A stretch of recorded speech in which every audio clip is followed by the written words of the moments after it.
Today I set out to learn the facts behind immigration, specifically illegal immigration to the United States from Mexico.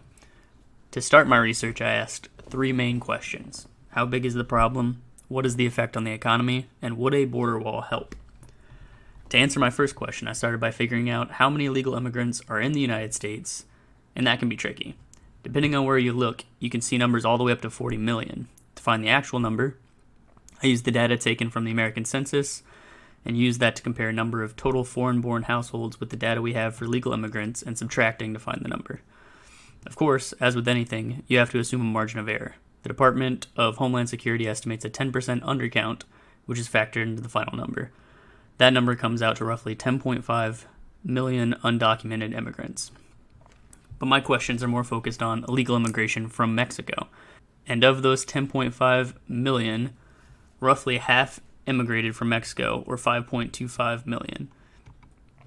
While undocumented immigration from Mexico has been steadily decreasing since around 2007, the Department of Homeland Security estimates that nearly 70,000 undocumented immigrants enter the country every year. On to my second question. How does this affect our economy? Comparing graphs of the unemployment rate and wage growth for the same time periods doesn't expose an obvious correlation with the number of immigrants in the United States. The next place I looked were the economic effect of utilizing social systems. Undocumented immigrants aren't eligible for pretty much all public programs, but those who have children or dependents who are citizens can draw benefits on their behalf. Overall, the estimated cost for all social systems utilized by undocumented immigrants is around $135 billion. That doesn't account the $19 billion that undocumented immigrants contribute by paying taxes like the payroll tax, sales tax, excise tax, and other taxes. To break down that cost to be more specific for undocumented immigrants from Mexico, I simply subtracted the amount contributed, which is $19 billion, from the total of $135 billion, and then multiplied that number by 0.5, leaving me with $58 billion. That math would put the cost of each undocumented immigrant at roughly $11,000. And now for my final question. Would a wall help? Of the 5.25 million undocumented immigrants from Mexico, about 62% entered the country with visas which they overstayed. The remaining 38% crossed the border illegally.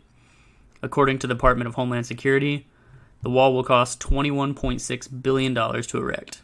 To keep the math simple, I will assume that any upkeep costs will be offset by reductions in the necessary Border Patrol budget, and therefore is zero. Of the 70,000 people who entered the country illegally each year, almost 27,000 of those cross the border illegally. At $11,000 per person, that costs the U.S. economy almost $300 million a year. In order for the wall to be cost-effective, it would have to prevent 2 million immigrants from illegally crossing the border. Assuming that the wall is 100% effective at stopping border crossings and that our current immigration rate stays constant instead of continuing to decline, it would take 65 years for the wall to become cost-effective. But that's a big assumption to make. The wall can't be 100% effective, and making it more difficult to cross the border illegally would cause an increase in immigration by overstaying visas. In conclusion, immigration from Mexico has a negative effect on the economy, but it's definitely not the number one issue we should be talking about, and a border wall would be ultimately ineffective at halting an immigration.